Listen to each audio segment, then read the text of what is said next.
As you position yourself in front of your screen to drop into a period of formal meditation practice, imagining for a moment that you're not in front of a screen.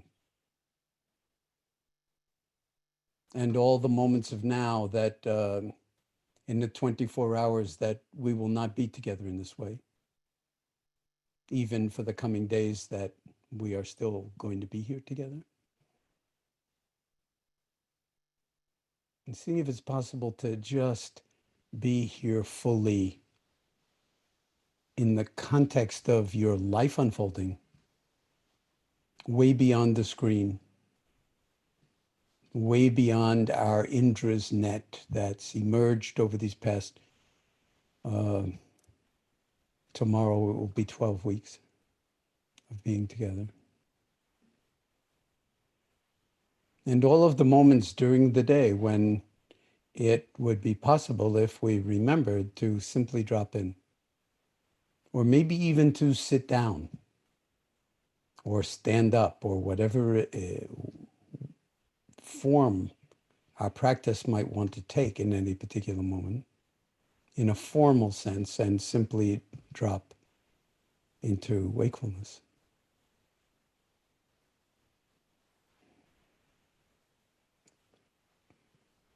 And so here we are, alone, not lonely, but alone in the sense of being in your own good company and at home, in your own skin, even beyond the four walls that are enclosing you if you're inside. And simply dropping into awareness. If it's more comfortable for you to anchor your attention to an object, such as and it could be quite a complex object, ever-changing object, like the breath sensation someplace in the body or in the body as a whole, then by all means, dropping into the awareness of the breath sensations moving in the body.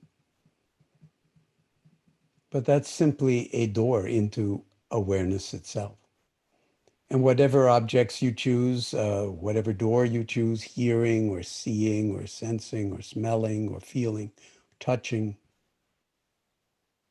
it's always the attending, not the objects of attention that is absolutely primary. And they're all different doors into the same room, and this is the room. Wakefulness embodied.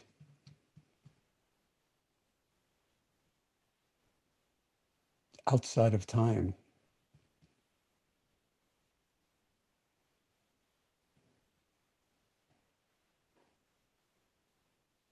And in that sense,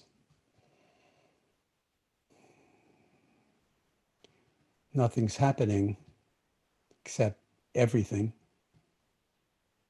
And our awareness, when we examine it and befriend it, seems to be capable of holding it all, anything, everything. So let's simply drop into wakefulness. Synonymous, I might say, and I've said this before, with silence. If silence is understood and the stillness of meditative discipline is understood, is not shutting anything out, but a kind of spaciousness that allows everything to be held in a way that sees deeply into the interconnectedness of all aspects of reality, human experience, however you want to frame it. And so taking up residency here in silence, stillness, as if your very life depended on it. which you all know that it does, or you would have given up long ago on tuning in every day to what we're engaging in together here and stepping out of time all together into this moment we call now.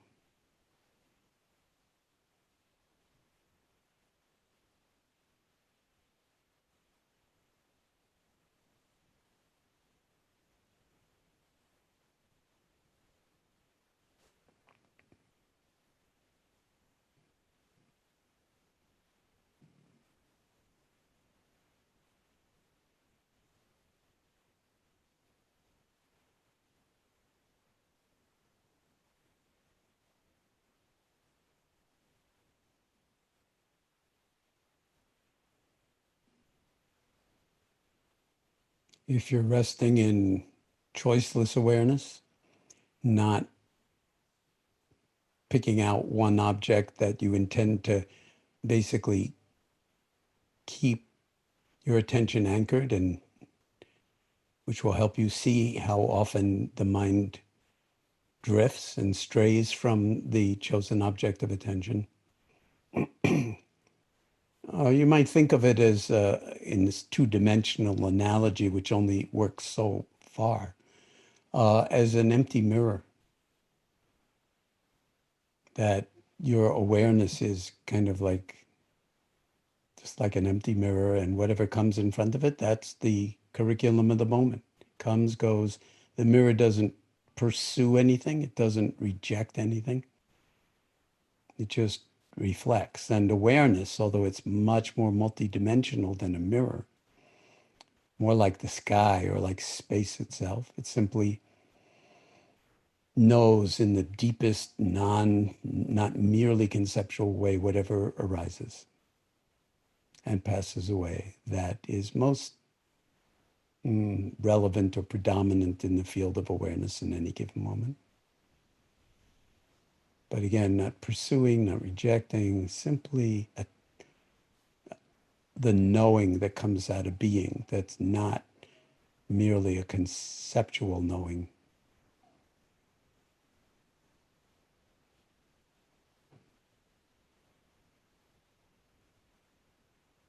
But a deep penetrative awareness that sees the nature of things and the interconnectedness of all phenomena and the emptiness of the actual space in which it all unfolds in the heart, in the mind, in awareness, in silence.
In this moment, where is your mind?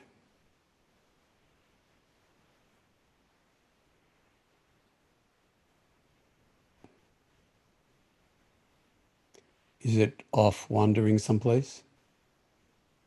Is it, as we say in English, lost in thought? Underscore the lost.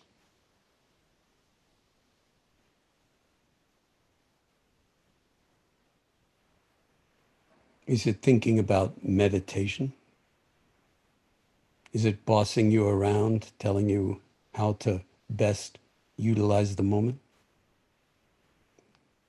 All of this is mere thinking. Can you drop underneath these thoughts whenever they arise and carry us off? They're not bad. It's just the nature of the mind to wander like that and get lost in the future or the past, planning, worrying, whatever it is. And we've got plenty of reasons to both worry and plan and be worried about the planning. And it's so complicated. For now, can you simply invite yourself to drop it all? Not by forcing anything away, but by dropping underneath it. We've been using the image or the metaphor of dropping underneath the waves of the ocean or a lake, where the surface is always riled by the various atmospheric conditions, sometimes calm, but sometimes highly turbulent, tumultuous. But down underneath the surface, equanimity, stability, when we need it most, which is now, always now.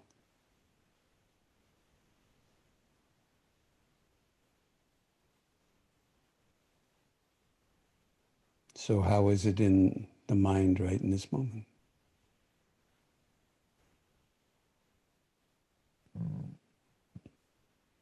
How is it in the heart right in this moment? If you want to differentiate mind from heart, which of course is folly.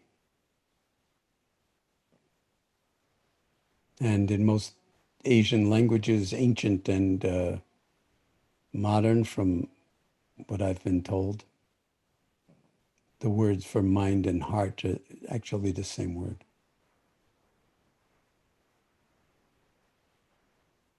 So when you hear the word mindfulness, if you're not hearing in some profound, underneath thinking way the word heartfulness, you're not understanding its full dimensionality at all. How is it in the body right in this moment?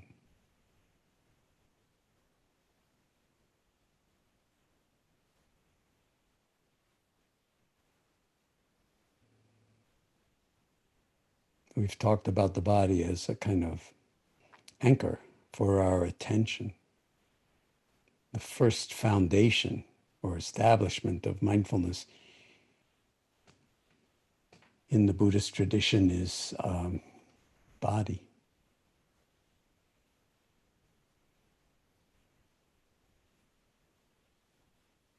Really trustworthy. Is it possible for us to befriend it and listen deeply to it without being narcissistically, endlessly self-preoccupied with how it looks and feels and how much it weighs or doesn't, and on and on and on?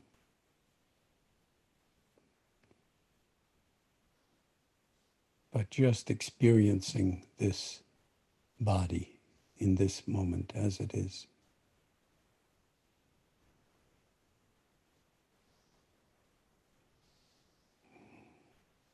And in the deepest of ways, of course, not separate from mind, heart, or world.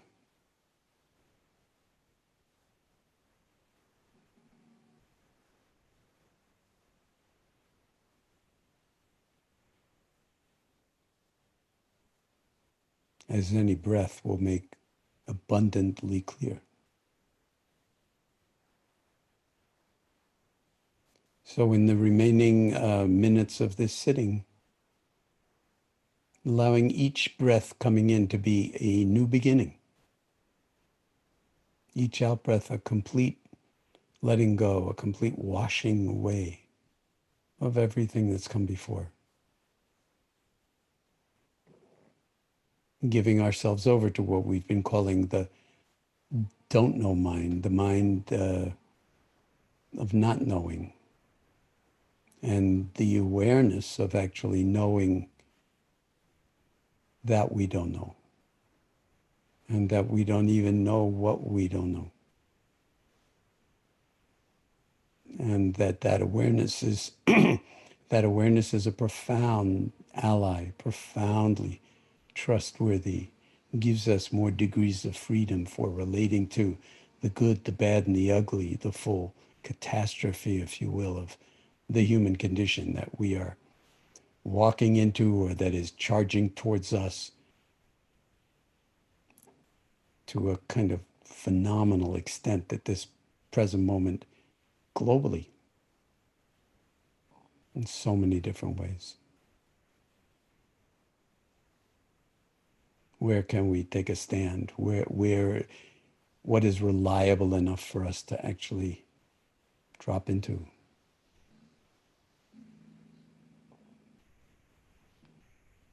And sometimes it seems like, oh, we take a stand here, grounded on the ground, ground ourselves. But sometimes there is no ground, or the ground is illusory. And one moment it feels solid, and the next moment we feel like we're falling. And even that does not have to be a problem, because maybe it's possible to actually fly in the sense of navigate the ups and downs in a 3 or 4 or 5 dimensional space where you're not really falling. You just think that there's no ground.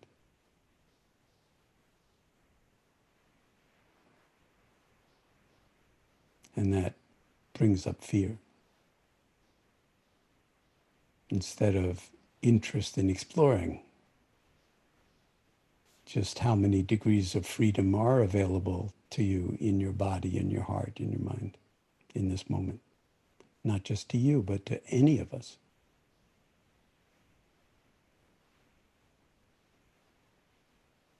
And so for the remaining moments of this sitting, just resting in the boundless spaciousness of your own heart, of your own awareness.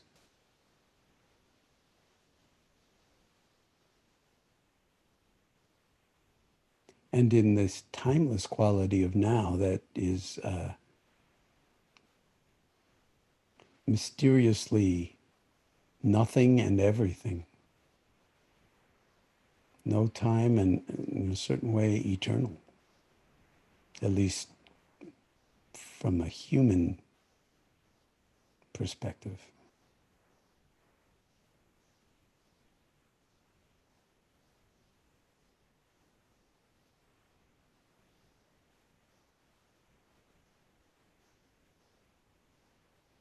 Just this moment, just this breath, just this sitting here, just this being human, right now with whatever is happening in your life, my life, our lives, just this being human, just this.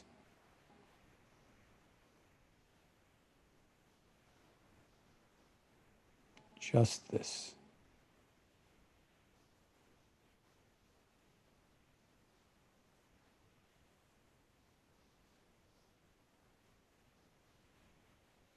And as I said once before, if you want to hear justice in what I'm saying, I'm fine with that.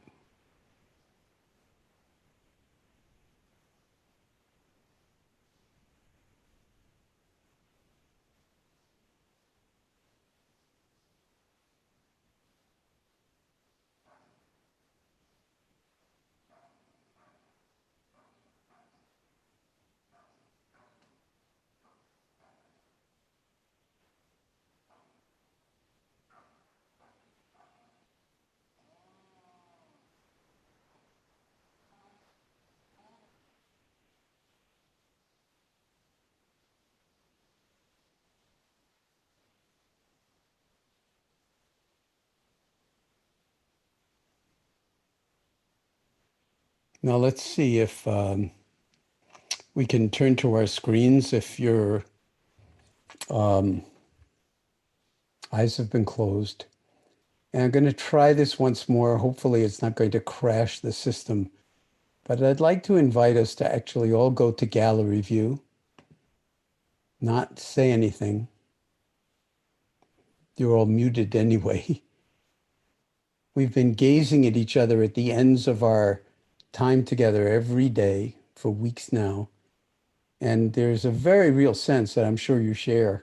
I feel it. I'm sure we all feel it of like, hey, we recognize each other even if we don't even know the names or whether our names aren't exactly written at the bottom of the thumbnails. And let's actually just, there are 32 screens. I don't think we're going to get, or 33 screens, but let's just in silence apprehend the faces, the embodied presence of all of us, many of whom have gotten to speak, or at least some of whom have gotten to speak, and we can feel you. So just at your own pace, as not separate from the meditation practice, resting in awareness and drinking in what's before us.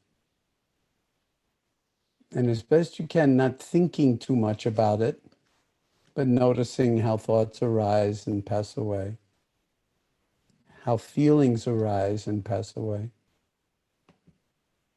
And awareness can hold it all, know it all, and not necessarily get lost in it all. And maybe Zoom will even be able to hold it all so that it doesn't crash the system.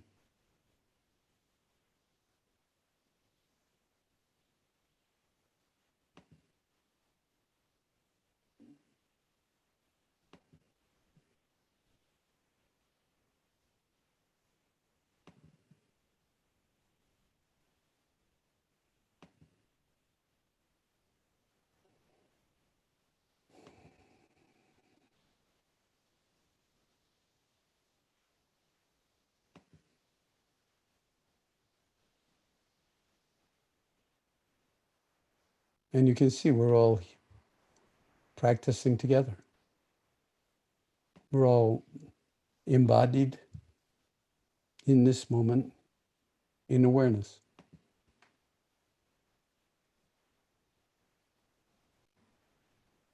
And in spite of our different countries and time zones and immediate concerns and challenges and stress and health conditions and pain, you can see the commonality. You can see and feel the magnitude of our belonging to a common humanity and also a common intentionality because we've chosen to be here from all over the world.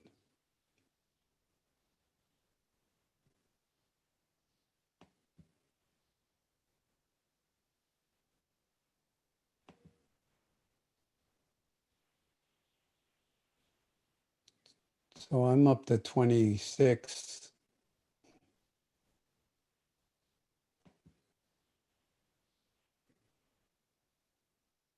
And I think we'll just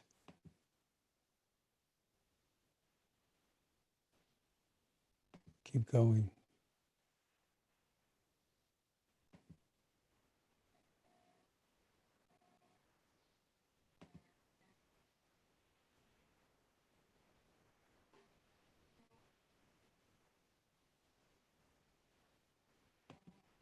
I'm up to 32.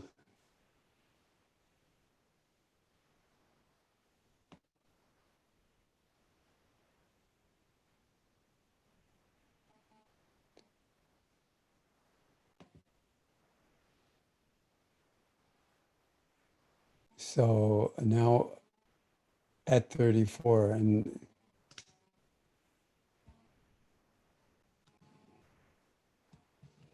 you're all appearing.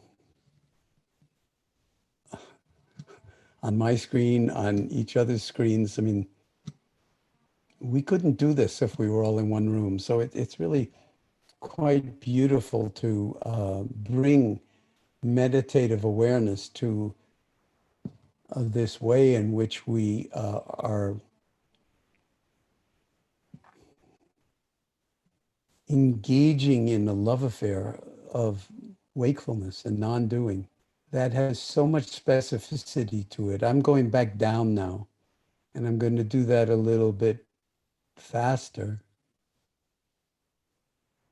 So far, Zoom seems to be holding up for me. Maybe you can't hear a thing I say. I don't know, but wave your hands if I'm still like coherent, that I'm not breaking up in terms of my speech. Can you wave your hands if you hear that? The audio. Okay, it's still good. The audio is coming through, John. Thank you. The audio is coming through, John, but you might just want to go back to your speaker view. The video's not. Okay, so I can jump to speaker view and don't have to go Video's all the way frozen. back down? Okay, well, what do you know? Why don't we all do that and come back? My video's frozen? John, is my video frozen right now? Yes. Oh, well, Yes, it is, John. let's Oh, you just came give it back. some Video's time. good now for me. It's still frozen? Okay, so Okay. let's let, It's good now. I really stretched the envelope here with Zoom. Is it working now? Okay. I really stretched the envelope here with Zoom. I can see we can't do this on a regular basis, but I felt that it was really important to do it today, just to remind ourselves of, each other, all being in this virtual room. So Soren, if you're online and can hear us, Yes. So shall we move John, to? great. A number of people have wanted to come back and report. So I'm going to bring Nadia in. That would be lovely. Nadia. Let's see, Nadia, we can't see you. Can you put on your image as well as? Let's see. There we are.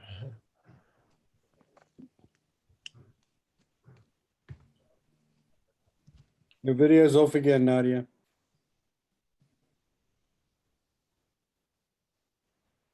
It's a bad internet connection. There we go. Can you hear us, Nadia? Can you hear us?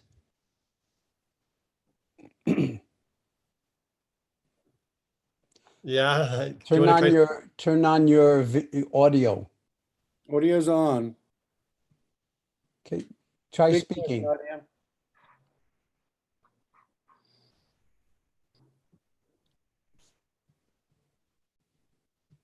Can you try speaking, Nadia?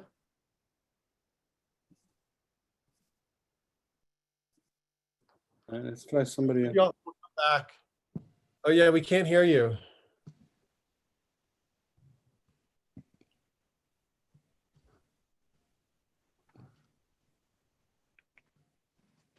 It's entirely possible that I have maybe have messed things up by doing that scanning. I hope not. Hey, what if what if we'll come back with you, Nadia? Why don't we try to come back to you and we'll see if you can, we can connect with your video and audio. Okay. Okay. Thank you. I'm seeing Leonardo Libas. Surprise. Let's see. Hello. All right. Welcome. Thank you. Thank you. Where are you calling from? And question, comment, reflection? Wait, I'm recovering yet because I wasn't expecting to be here. Oh yeah. Sorry. I'm calling, well, I'm just here from Harlem in New York. I'm originally from Buenos Aires, from Argentina. Of course, first of all, thank you very much for John, for what you have been doing for the last decades and what you're doing now. which is just energizing, healing, everything good that can be. And also Soren for doing this too, as well as all this wondrous sangha here that makes this possible, and for offering the opportunity for us to communicate in this direct way. It's something so unique. Well, after all of us screwing up Zoom, I think that's something we can be proud of. I think I'd like to do two things. One, I wasn't planning, but now I'm thinking about it, which is something I'd like to share with you, because I think it's the product of, if I can call this a product, a result, one of the results of these meetings,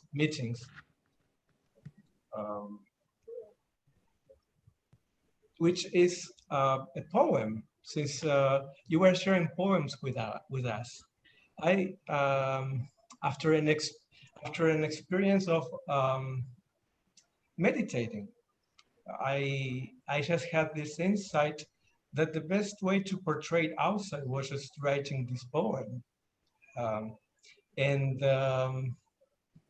The reason for me to share it is because I don't consider it to be my poem. I think it's something that manifested thanks to the showing up that we do all together here, or whatever, whenever, whether or not we're doing this at the same time.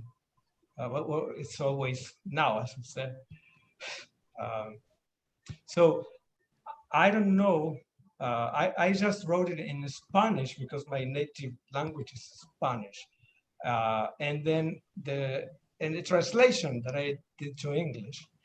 For the Spanish is mostly for the color of the words, so you can have the version with the original rhythm and color, and then the English, for I think our common language here is English, so we can all understand the meaning or the words. So if you think this is fine, I can go ahead and do this, or I can ask my question directly.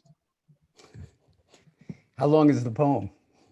It's 260 pages. No, it's just, I think it will take 1 minute to read it in Spanish and English. Go for it.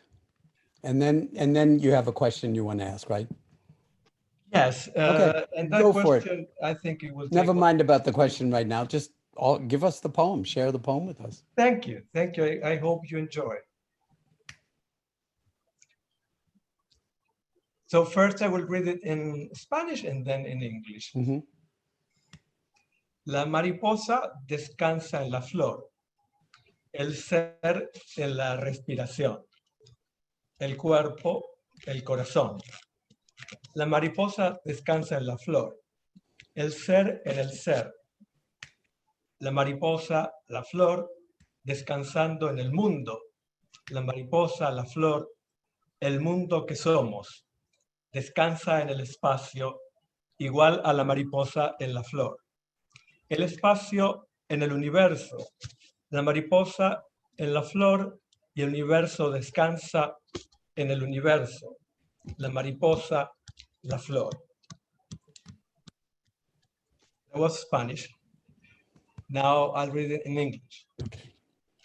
The butterfly rests in the flower, the being in the breath, the body, the heart. The butterfly rests in the flower, the being in the being, the butterfly, the flower, resting in the world, the butterfly, the flower, the world we are, rests in space, alike the butterfly in the flower, the space in the universe, the butterfly in the flower, and the universe rests. in the universe, the butterfly, the flower. Thank you. Beautiful. Thank you. I think it was a minute. Thank you. Yeah, and go ahead with your question, Leonardo, please. Yes. Yes, this question is, I was very hesitant about to ask it because it's it's kind of personal, but at the same time, many times, all the questions that were asked here always touched me, even those, especially those that were so personal. So I hope my question also touches others. I have been practicing mindfulness. I was introduced to mindfulness thanks to you, John, with a book that you co-authored, The Mindfulness Way Through Depression, which is a wonderful book.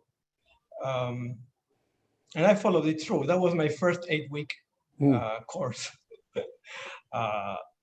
And then that was in 2012. And since then, I've been regularly practicing, mostly mindful meditation.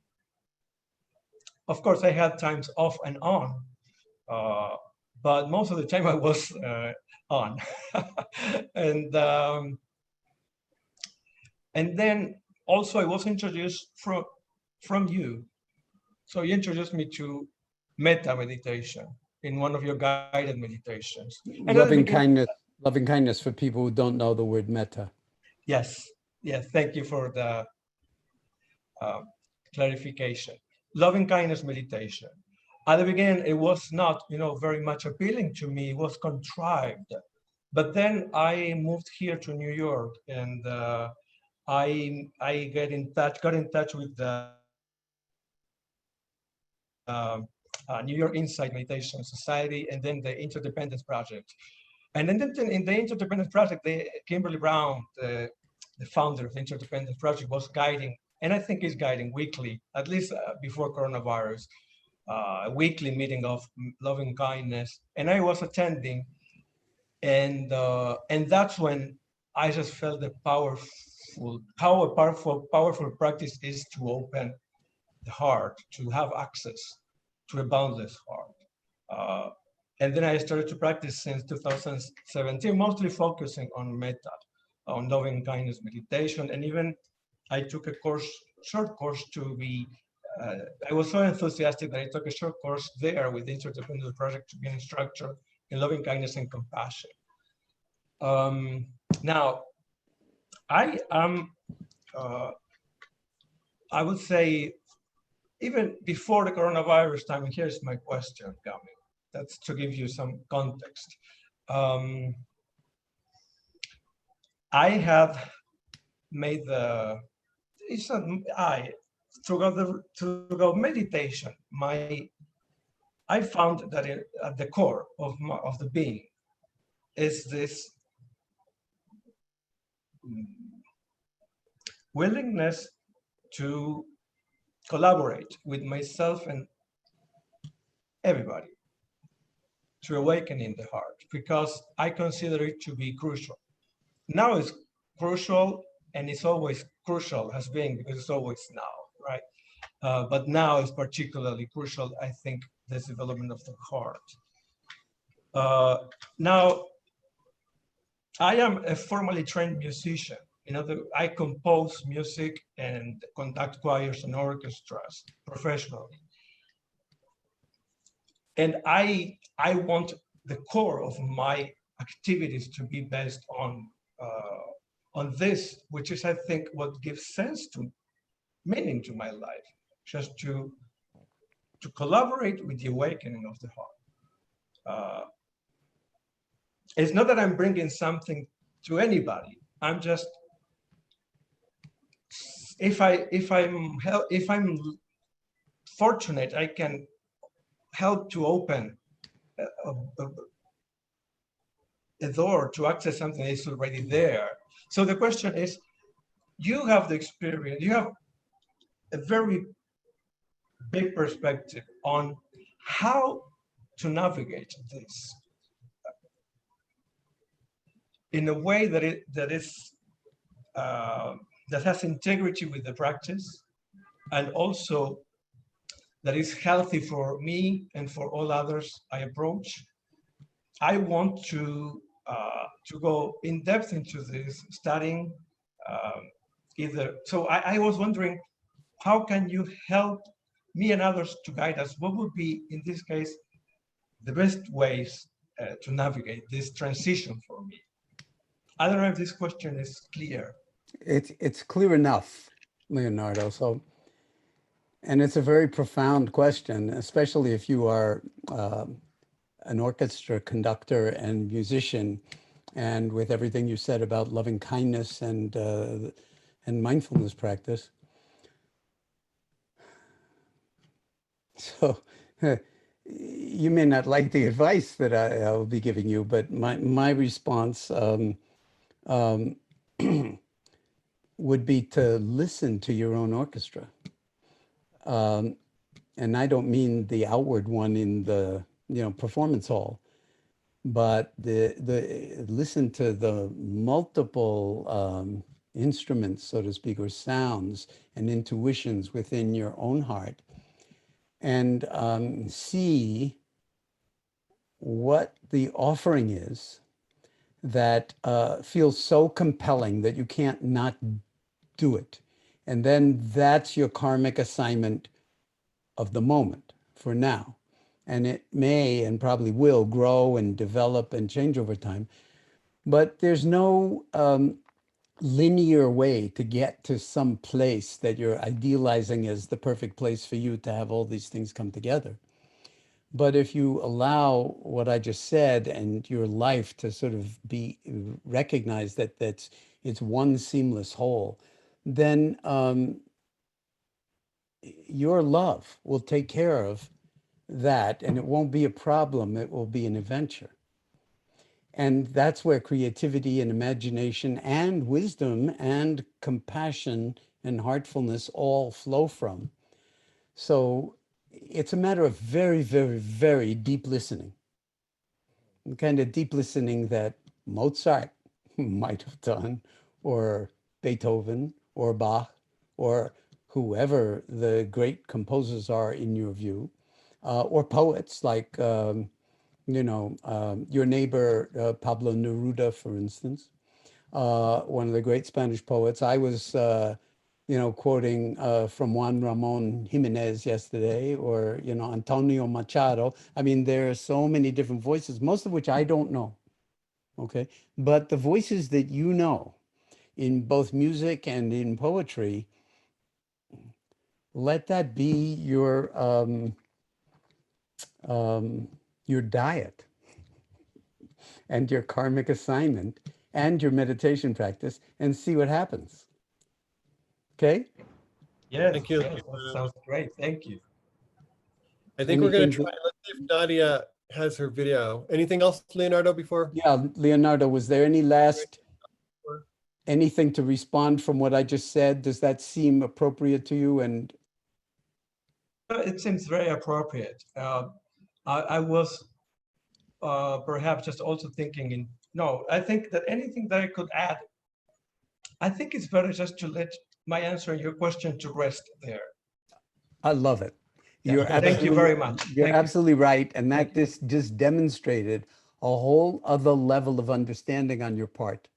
Thank you. That really goes beyond self and ego and is willing to actually listen to where the question's coming from. And as I've been saying over and over and over again, that's where all the flowering, the flourishing, the poetry actually comes from. Thank you. Thank you. Thank you. All right, well, we're going to try Nadia again. Nadia, hello. And I'm asking you to unmute now. Oh, there you go. Can you just try speaking? Yes. Oh, good. Can you see me as well? I can see you and hear you. Oh, okay. Thank you so much. My heart is beating really, really fast right now. I can hear it. Um, I was really reluctant to raise my hand because I already had an opportunity to speak to you, John, and I thought that it would be unfair if I take other people's um, time. They should have the opportunity. But thank you, Soren, for selecting me. John, thank you so much again. So when we last spoke, I was asked by the school and you encourage with your encouragement, and with the community's encouragement, I have started delivering sessions online to small kids in Pakistan. Our class number has grown from 2 to 3 to 15 students. I'm finding that you make it seem so easy to teach mindfulness and guide practices. I'm finding it's really challenging, and it's really humbling experience because I'm learning so much from them. They're only between 8 and 15-year-old kids, but they ask such simple but profound questions, which sometimes I do not have any answer to. In the beginning, like first week, I tried to pretend that I'm intelligent, and I have answers to all the questions they are asking. But then I realized that I can't do that because I'm experiencing what I'm guiding them to do, and I'm learning as they are learning. They're your teachers, actually. They are. You were absolutely right about that, and it is really, really good experience, and I'm planning to do more. Like I'm planning to enroll in a teacher's training course for mindfulness because I think I need to learn so much. And thank you so much for encouraging me to do that. I have 3 questions, actually. 2 are for the kids I'm teaching because I'm struggling with those aspects, and 1 is for myself and Okay. the people as well. Give them to me one at a time, okay? And I'll try to answer them. Nadia. So the first question is so I have students, like some of them are girls, and in Pakistan, girls have other responsibilities. Like they're not only studying, they're helping at home as well. And some of them have told me that their parents are saying that mindfulness, these sessions are not compulsory. They're not compulsory. They're not science or maths or social studies, so it's not a compulsory studies, but they want to come. And my question is I don't want them to go against their parents, and they want to study more, they want to learn more, and they're practicing mindfulness in their own, like they're doing body scan with the audios I provided them from MISP and from your audios as well. But they're finding it really hard to cope at home, like when their parents are not supportive, or especially So let me see if I understand what you're saying. You're saying that the children are actually getting into it and enjoying it for the most part? Yes. And Particularly they're responding positively to your teaching. Yes. But then when they go home, they're getting criticism from their parents because it's not reading, writing, and arithmetic or Yes. science. Yes. So, how to support them? Like, what should I tell them? I can't tell them that go against their parents.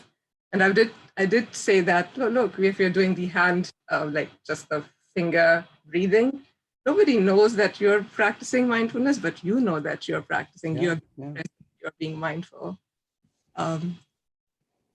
Yeah, I don't know exactly what to say because, it's hard for me to wrap my mind around the generality of what the parents might be criticizing or being skeptical about their children. Um, I, I think it might be best not to see that as a problem at all. It's just what's happening at home is happening at home. What's happening in school is happening in school, and let the children sort it out. If you try to kind of get involved in how they should explain it to their parents, or even how you should explain it to the, are you asking how you should explain it to the parents? Um, Now, I think the children were asking, like, how should we explain it to the parents? So, Oh, my suggestion would be best not to explain it to the parents. Just, just say something like, well, in order to really learn chemistry or physics or mathematics or English or literature or whatever, we need to tune the instrument of attention.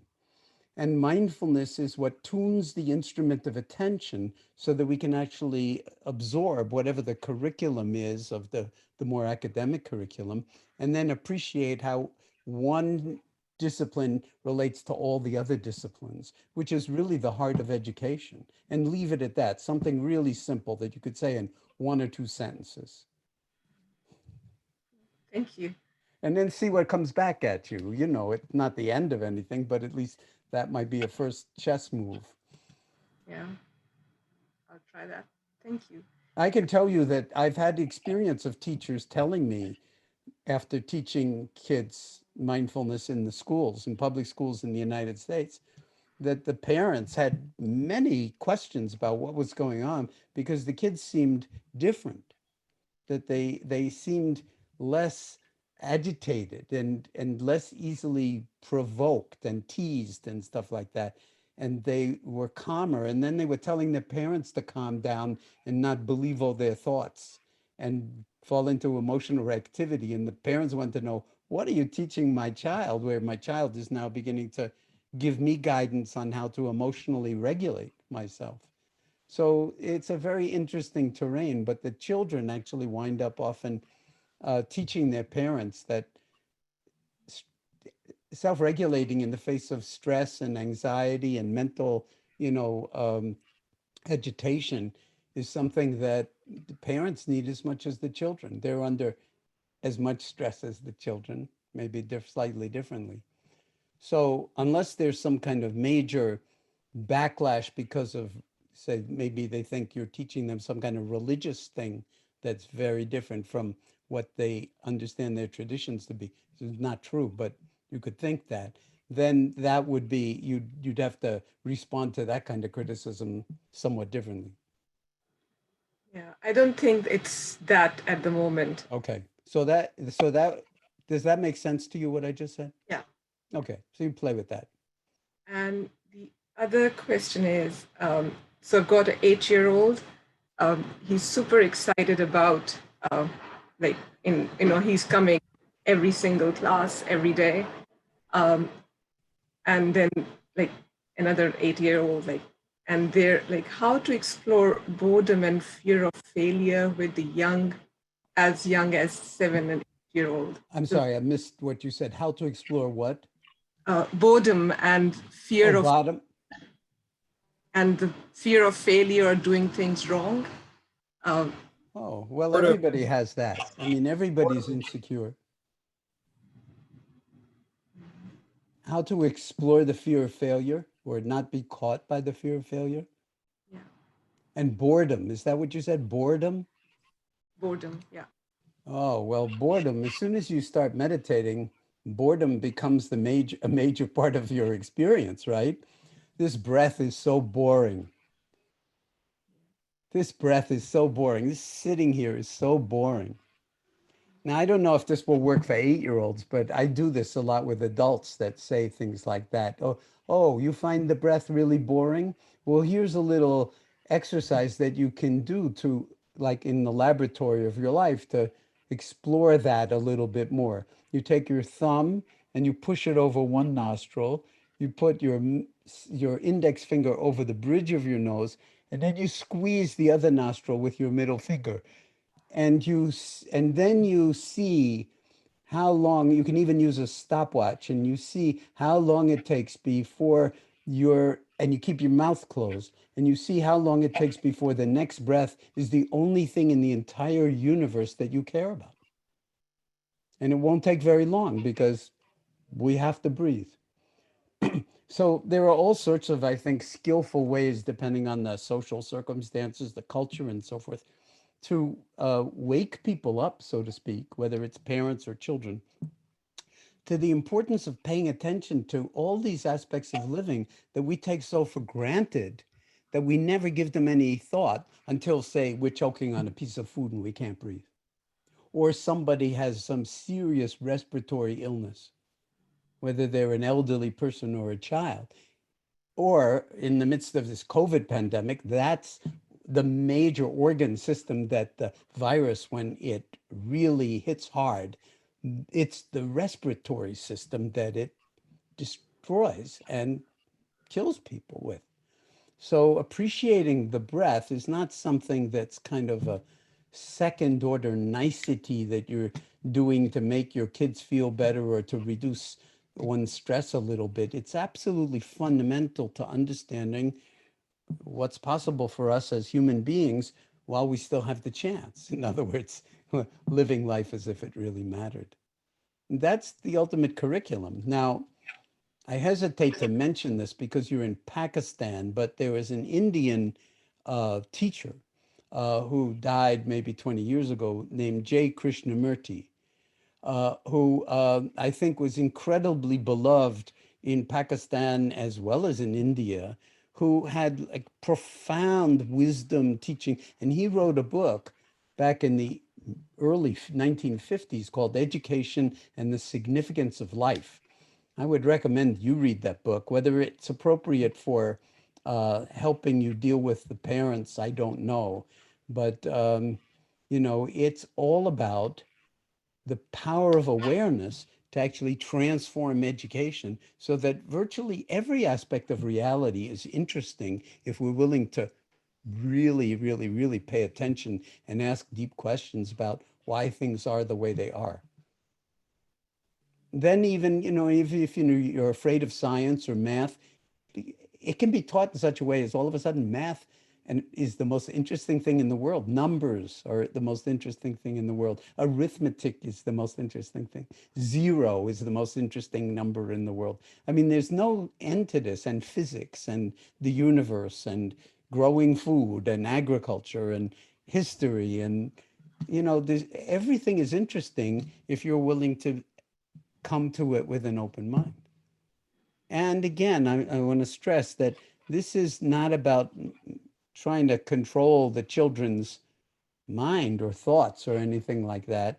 This is kind of at the core an ethical practice that's inviting people to discover, uncover, or recover who the hell they are, who the hell we are in the first place. And it's a non-trivial exploration. And that's what education is really all about. And that's what Krishnamurti's book, which is now, you know, sort of 70 or 80 years old. I mean, well, 50 or 60 or 70 years old is pointing to, as are many, many, many other educators. In the United States, there's a whole movement of mindfulness in schools and mindfulness in higher education, but also in primary and secondary education. That may be more than you need to know, but you also had a question, a personal question, I think, right, Nadia? Do you want to share what that is? This is question number 3. I think this is number 3. Why to take so much time? That's okay. You're asking questions for everybody. I mean, you know, that's the beauty of this, is that your question we all share. So for my research, for my PhD, it's human rights education and mindfulness. And so for last 2 years or like 1 year, I'm trying to write. So all my data and all my interviews are very sensitive, and like those interviews like of women who have lost their child to either they became terrorists or they lost their child to terrorism or to sectarian or ethnic conflict. Yeah. Whenever I start, so I've been writing short stories. That's part of my PhD work, to write short stories from the narrative and interviews. But whenever I start writing my thesis, which has to be read to complete my doctorate, I feel so angry and I'm unable to write because I just feel that I feel overwhelmed using these interviews and using all those experiences which are shared with me. And I just feel that I'm betraying them, all of the people I've spoken to, by getting the doctorate. And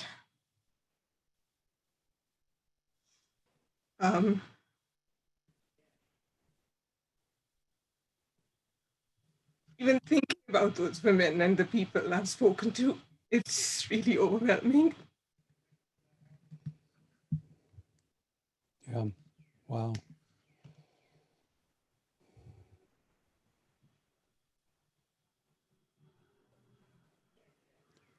Well, you know, you're in a part of the world where ethnic strife has been so much built into that universe, and all of the various kinds of conflicts and senses of betrayal, and that they go back generations and centuries, and also, you know, relationship of women. There's so many different elements to the culture that, you know, you're in, and the conflicts and the whole arising of terrorism in that particular region and the deaths from it, none of which I have any firsthand experience of it. So I don't know what the sort of the major, you know, reasons are behind it, or what the rationalizations are. But the suffering, of course, we can all relate to, because, you know, it's dead children. It's terrorism. It's like, you know, and people have shared their stories with you. Is that correct? Is that what you're saying? They've shared the deepest elements of their own experience, and many of those have been almost impossible to take in, never mind digest, right? Because it's the worst things that human beings do to each other, and the kinds of losses that really can never be understood. So I would ask you, why did they talk to you? Why were they willing to relate to you and be part of your thesis or your investigation or your work?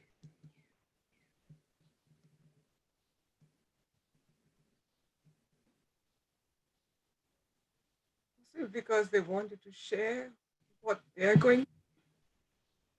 And why? Why would they want to share what they're going through? Not sure. I just told them that I'm doing it to get a degree and doing this research. Well, do you think they were just doing it out of like compassion for you? Or did you help them understand why you were doing this research and what your hope was for writing a PhD on that subject matter? Studying that, did you? You told them that, and they said yes. So they have a trust in your authenticity and integrity enough to share stories that are really impossible to share and impossible to take in. So there's some element of beauty even in the most horrific life experiences, because they're human. And so there may be some elements of uplift and beauty in their willingness to bear witness and to testify and to tell you what they experienced, because they trust you. Is that fair or not? I don't want to project onto you, but Maybe. well, you ask yourself that question because you chose the subject matter. You chose to get a PhD. You chose to write about these things and interview these people. Is it mostly women? Mostly women, yeah. So it's very difficult to write a PhD thesis on any subject by anybody. Everybody sort of feels like, I mean, it's a kind of a death experience, and hopefully there's a rebirth after it. So there's a certain way in which a lot of people feel that about their thesis, no matter what the subject matter is. But you're writing about something that's potentially incredibly important and uplifting, even to the people who are the subject of your study, because this is such a huge challenge for all of us in this world. And while there may be cultural particulars in Pakistan and in that kind of, you know, terrorism, uh, there are also universal elements of it that apply to all sorts of any terrorism anywhere. And it would be worth having some kind of insight into it, which is presumably what a study of your kind is possibly offering to the world. So in that sense, it's not all about you just getting your PhD, but offering something to the world that may be of value. Why not do it that way? Why not do it because of the love that brought you to choose that subject in the first place, and that chose the people that you interviewed to trust you enough to actually share these things with you? So maybe it's not a betrayal at all for you to give their voices, share their voices with the world and their experience with the world, but maybe a way of offering them a new way of being in relationship to their own suffering, and actually a gift to the rest of the world to understand that suffering and how to not perpetrate more of it in this crazy world of ours.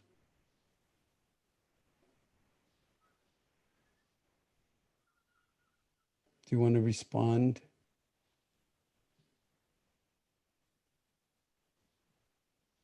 Because I'm not trying to convince you of anything at all. I have no idea what you should do. But the question is, what is your intuition about where you find yourself right now, and how to let things unfold in a way that makes sense and it is in alignment with your values and ethics, morality, and scholarly interests?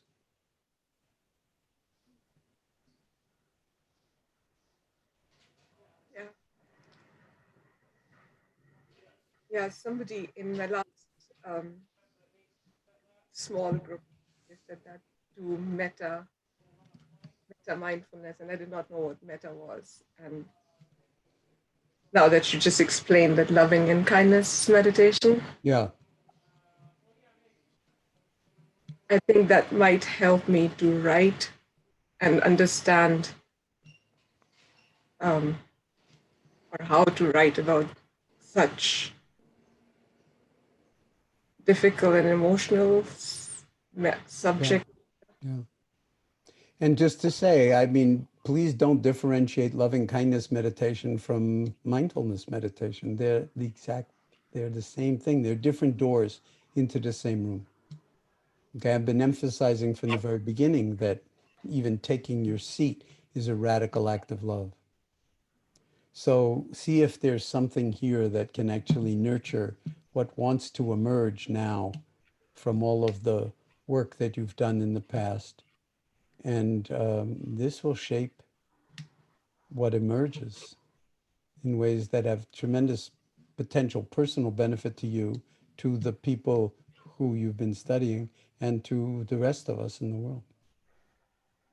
And if that doesn't seem to make sense, then something else will arise, you know, in your heart, as long as you continue to practice, so that in some sense your thesis will be doing you more than you're doing your thesis, if you let it. And then sooner or later it will be over and you can breathe a big sigh of relief and then see what's coming next.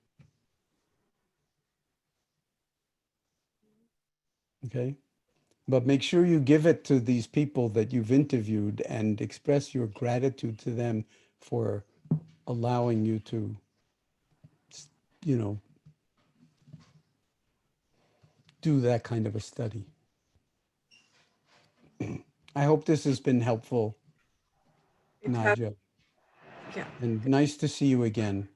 same So here. we're already 15 minutes or 10 minutes, 15 minutes close to behind moving into our small groups.